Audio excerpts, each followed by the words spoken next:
5 minutes after 9 o'clock. Thank you for tuning in this Wednesday morning. And you probably hear us regularly talking about the Chamber and Economic Partnership ribbon cuttings. It's part of our role in making sure that you know about the work that they do in our community. But that's really just the not even the top of the top, or just a tiny bit of what they do. I've always said that the Chamber and Economic Partnership is just a great way to network with other business people and let people know what you do and get to know what other people do. And I think it works. It's a win-win for everybody. Kevin Sheilly is in the studio with us. He's the president and CEO of the Ocala-Marion County Chamber and Economic Partnership, and he's here to talk to us about the Florida Sales Tax Initiative. And I think you're for it, it sounds like. Good morning. Absolutely. Good morning. Good to be with you all. How are you doing? I tell you what, you were just talking about networking. I was running a little late. We had what we call net perking. People are very familiar with our after hours. This is networking before hours. Okay. So we had out at Mountain River Physical Therapy, an amazing facility if you've never been there before. People have no idea. World-class athletes come here to train and to receive physical therapy, but they hosted our net perking, so I was out there with them doing a little networking, and then I was like, "Oh, time for me to go! I gotta run up the street here." So net perking is net perking. Oh, okay, coffee. In other words, there you go. Okay. Well, thank you for coming in. This is one of the few times when we've had news about a proposal to increase taxes that I haven't had anybody call in to argue about it. You know, this is one of those weird times. Usually, when there's a tax being proposed, there's a large number, I won't say half, but a large number of people who are opposed to it. You know, I think most people, most businesses, most taxpayers, everyone is fine with paying what they believe is their fair share, because they understand that in our community, to support the things that we expect. And in particular, when we think about this sales tax, we talk about areas of roads, police, fire, ambulance. Those are all things that we expect our governments to be able to provide for us. Right. So when we know where money's going and that it's going to be used for things that all of us depend on government to do, I think people understand that, and they tend to be very supportive. And then, in particular in these issues, because of the Great Recession, because of the loss of revenue, this is an area where our community needs to make up some lost ground. And this is a great way to do that. And the county commission voted unanimously. Yes. That, again, is a kind of unheard of, isn't it? A little unheard of, right? Yeah. So the county commission voted unanimously to put this on the ballot. And so it'll be on the March 15th presidential preference ballot. So it's not the August primary, but coming up here in just about 6 weeks.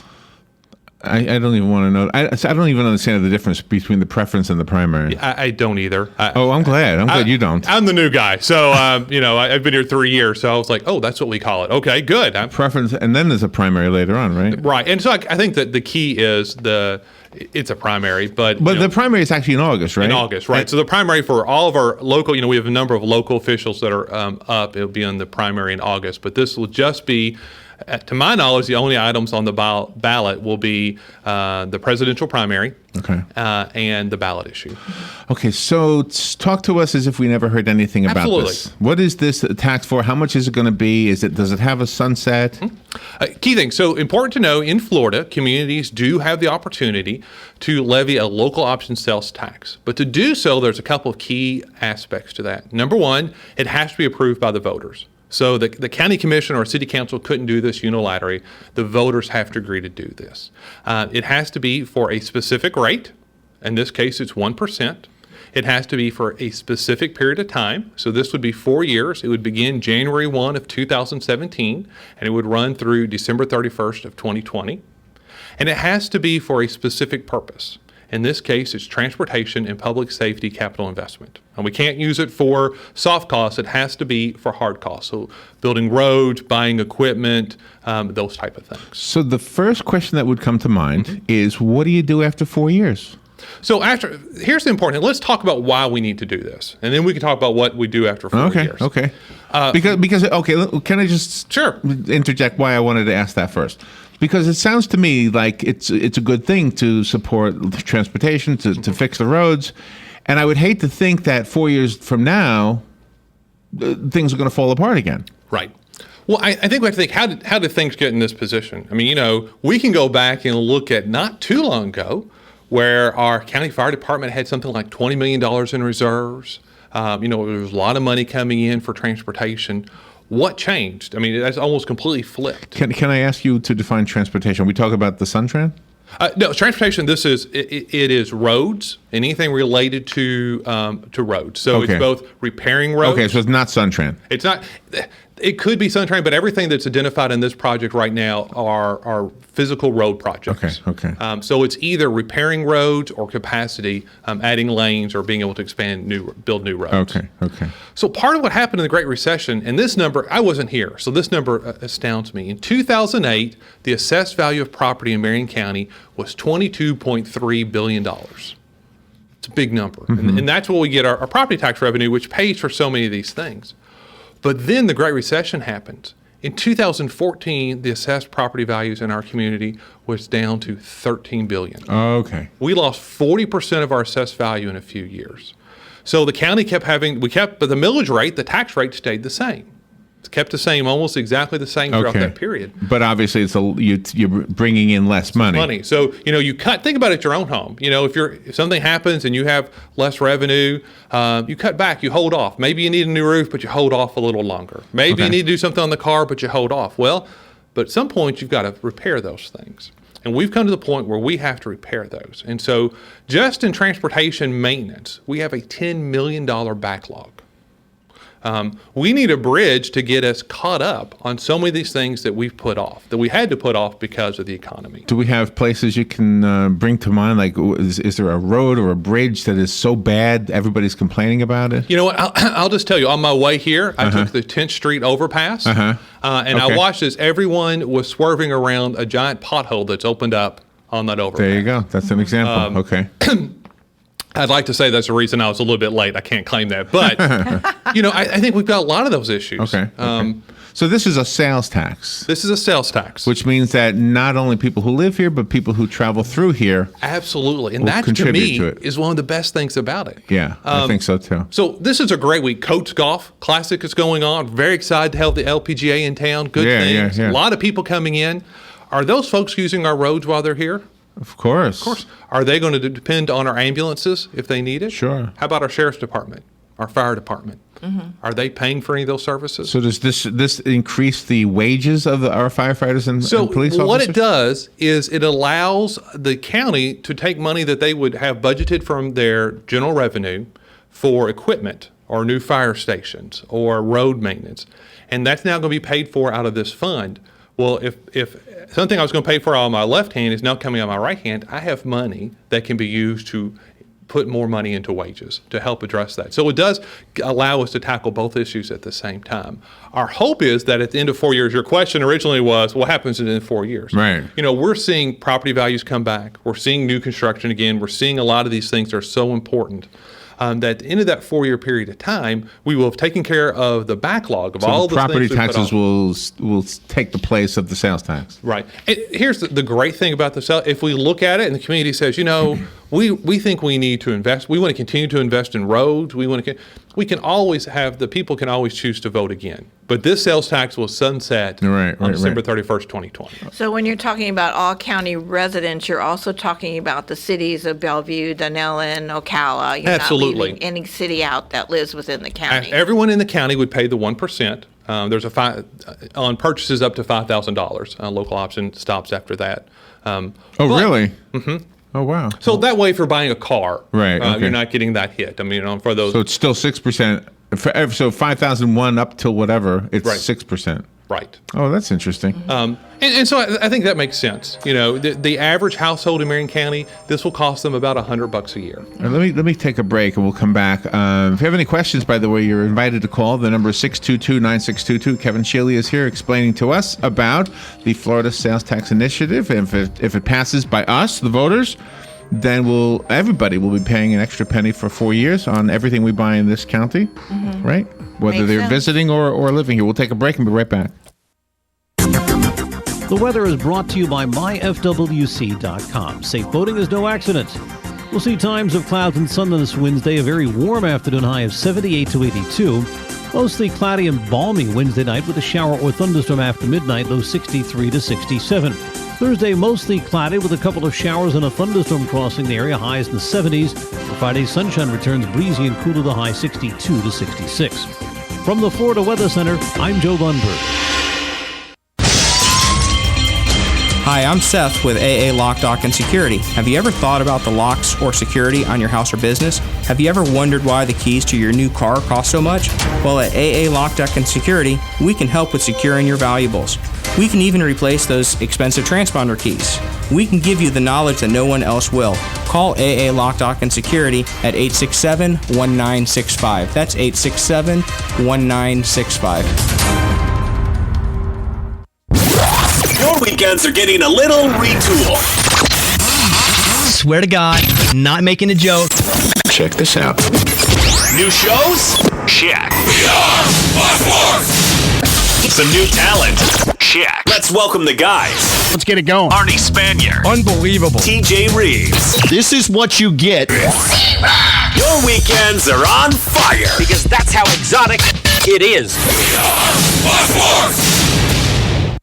Hospice of Marion County has an urgent need for volunteers to share a conversation with someone, run errands, hold someone's hand. All you need is a willingness to help others. Our volunteers believe the blessings they receive far exceed the services they offer. Will you consider serving, caring, and making a difference? Call today, 873-7441. Hospice of Marion County, making more moments of life possible. Hi, this is Vanessa Lane Jennings with the Jennings Law Firm, located here in beautiful Ocala. Join me every single Friday at 10:30 for Legal Lane. We'll be discussing various legal topics such as family law, criminal law, contracts, and much more. So this is your chance to call in with your legal questions and have them answered. That's every Friday, 10:30, right here, WCA The Source. Located in Ocala, Rinstar Medical Research has offered a wide range of clinical research trials for 17 years. Rinstar conducts clinical trials for conditions such as migraines, memory decline, fibromyalgia, and sun-damaged skin. To learn more, call Rinstar at 352-629-5800. Help us create a healthier tomorrow by volunteering today. Please call Rinstar at 352-629-5800. All right, 18 minutes after 9 o'clock. Thank you for tuning in. Kevin Sheilly is in the studio. He's the president and CEO of the Ocala-Marion County Chamber and Economic Partnership. And we are talking about the Florida Sales Tax Initiative that we will be voting on as voters here in Marion County, March, is it 15th? March 15th. March 15th. And you do have somebody on the phone wanting to talk to you. Good morning. You're on the air with Kevin. Yeah, good morning, Kevin and Larry. Listen, you have a very good idea but I was looking at when I buy gas, we pay for the roads and we pay for all the taxes. Look at you, when you're buying gas, half the price of gas is almost taxes, and it's just ridiculous. And I know some people down the street here, there was a pothole, it was getting bigger, and some of the citizens filled it full of rocks and put some cement over it. And that's the way people should work. And this tax stuff we're being taxed into slavery. It's ridiculous. But we do have a beautiful county, a beautiful city because of we have beautiful people here that will come forward and work together and help one another and do things. So, but this tax stuff it's way out of hand. We live in a Nazi socialist police state. Okay, thank you. Okay. I'm sure you don't agree with that 100%, but... Well, you know what? I certainly agree with him. We live in a great community. and one of the things that makes us a great community, and he mentioned that, is that people are willing to work together to accomplish things. Right. And I think one of the important things is this is an example of people working together. The county commission agreed to vote to put this on the ballot, but they did that because a group that was composed of road builders and home builders and attorneys and developers and banks and a large consortium of businesses looked and said, look, we agree, we need to put more money into transportation. We need to have more funding for our police and fire and our ambulance. Right. What's the best way to do that? So let me ask you, based on what he just said, he gave me an idea for a question. And he's kind of making a good point. When we buy gasoline, the taxes on the gasoline are supposed to pay for the infrastructure. Sure. Now, that wouldn't count for the police and the sheriff and the other things you talked about. So that part is kind of a separate issue.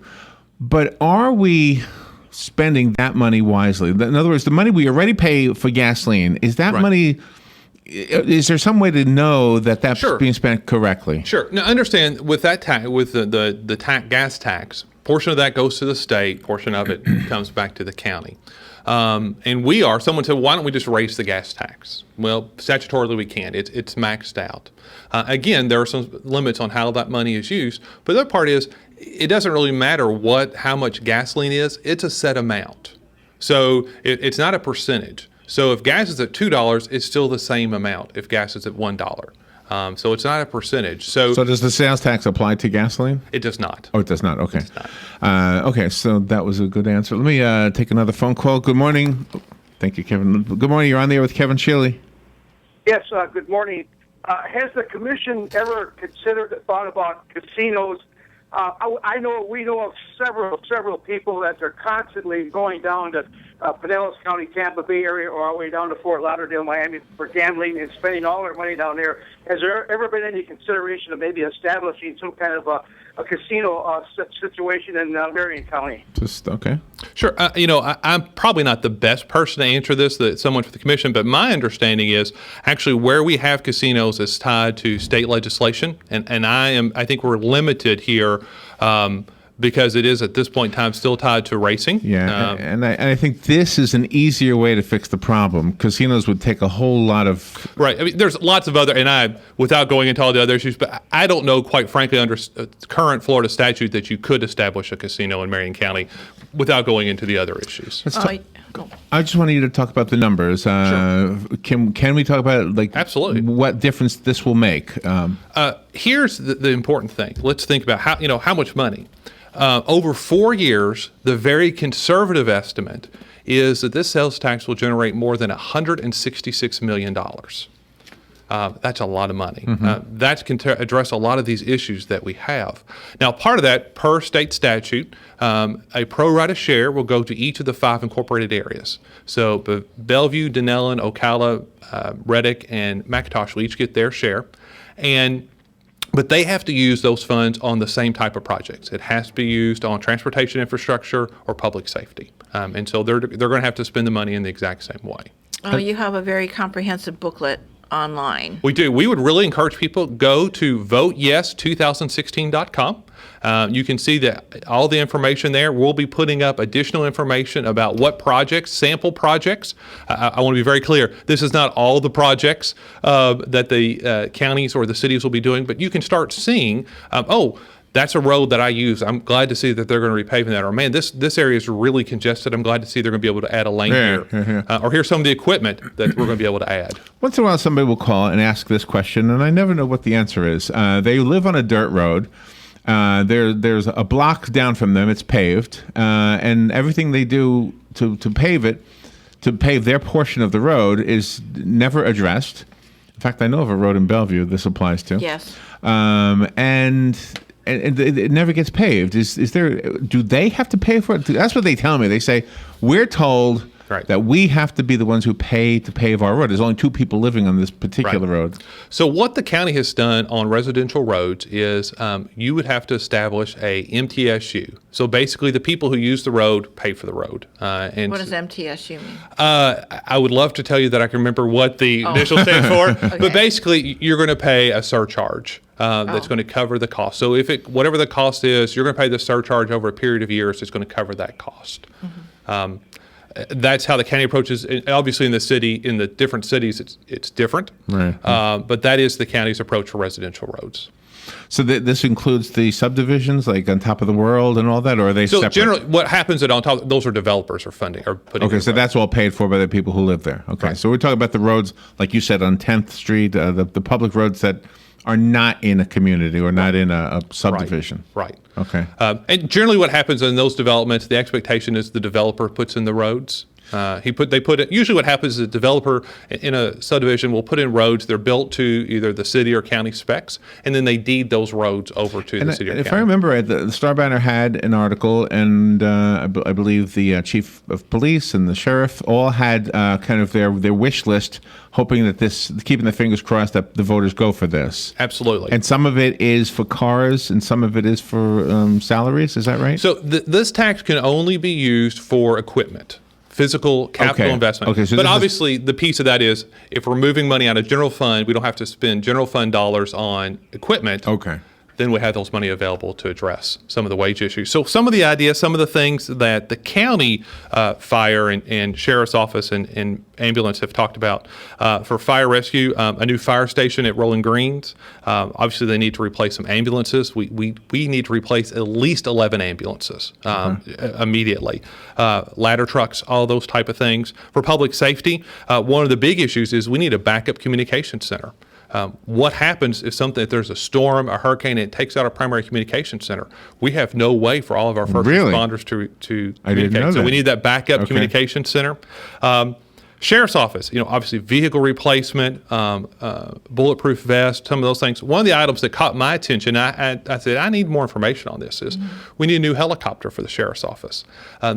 We're a large county. You have to remember, Marion County is larger than the state of Rhode Island. Yeah. And so Rhode Island people hate that. Yeah. The helicopter the sheriff's office uses is from the 60s. And so when they are trying to, we think about our senior population. Right. We get those silver alerts. If someone is missing, it is far more effective and efficient to search for them by air. Or if there's something that happens in the national forest, to be able to search by air. Right.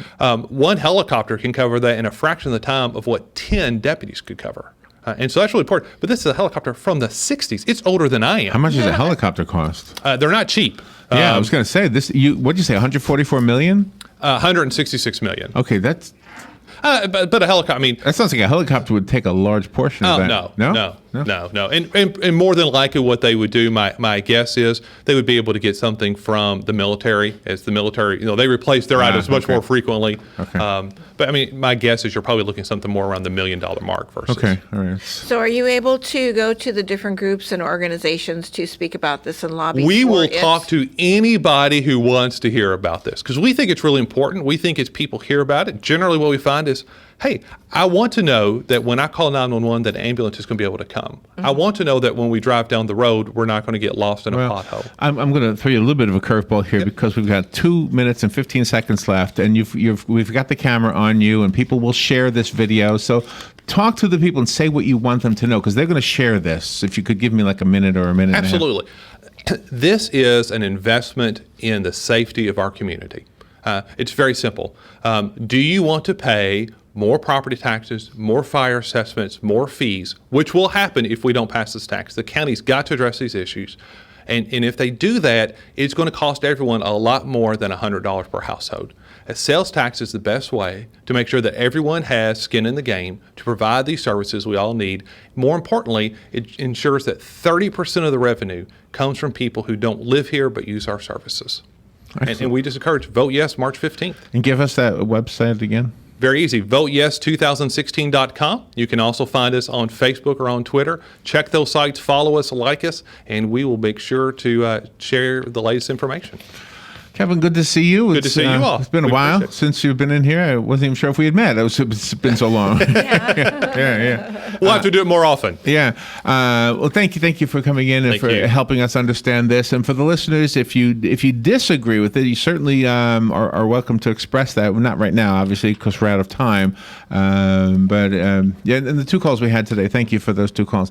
We'll take a little break and be right back. Laura Burns is up next. We are going to talk to Laura about some job opportunities here in our community, and we'll be right back. This is The Source, WOCA Ocala.